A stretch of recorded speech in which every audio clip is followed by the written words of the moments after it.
রাসায়নিক দ্রব্য ফরমালিন আমদানির বন্ধ হয়েছে গত ১.৫ বছর ধরে। অথচ সারা দেশেই ফলমূলে মেশানো হচ্ছে ফরমালিন। কোথা থেকে আসছে এটি, কোথায় বা পাওয়া যায়? অনুসন্ধানে দেখা গেছে পুরান ঢাকার বিভিন্ন দোকানে অত্যন্ত গোপনে বিক্রি হচ্ছে ফরমালিন। সংশ্লিষ্টদের অনুমান, চোরাচালানের মাধ্যমে দেশে ঢুকছে এটি।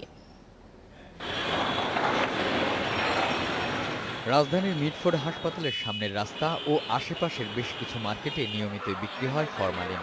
নানা রাসায়নিক দ্রব্য সরাসরি বিক্রি করলেও ফরমালিন চাইলেই বিক্রেতার মুখে কুলুপ। অপরিচিত ক্রেতা দেখলে দোকানের জবাব, ওসব এখানে বিক্রি হয় না। কিন্তু খোঁজ নিয়ে জানা গেল, পরিচিত ক্রেতারা হাত বাড়ালেই এই রাসায়নিক দ্রব্যটি এসব দোকান থেকেই কিনতে পারেন। বাণিজ্য মন্ত্রণালয় সূত্র জানায়, গত ১.৫ বছর ধরে কোনো প্রতিষ্ঠানকে ফরমালিন আমদানির অনুমতি দেয়া হয়নি। ফরমালিনের নিয়ন্ত্রিত ব্যবহার নিশ্চিত করতে টিসিবির মাধ্যমে এটি আমদানির সিদ্ধান্ত নিয়েছিল মন্ত্রণালয়, তবে তারাও আর আনেনি। ঢাকা বিশ্ববিদ্যালয়ের রসায়ন বিভাগের অধ্যাপক জানান, দেশে ফরমালিনের প্রয়োজন আছে, তাই আমদানি বন্ধ করলে চলবে না। যতগুলা হাসপাতাল আছে সব হাসপাতালে এটা ব্যবহার করবে, সমস্ত ইউনিভার্সিটিতে ব্যবহার করবে, বিভিন্ন কলেজগুলোতে এটা ব্যবহার করবে। কারণ বোটানি জুলজির যে ল্যাবরেটরি, ওই ল্যাবরেটরিতে প্রচুর পরিমাণে এগুলো লাগে, ওগুলো ব্যবহার করবে।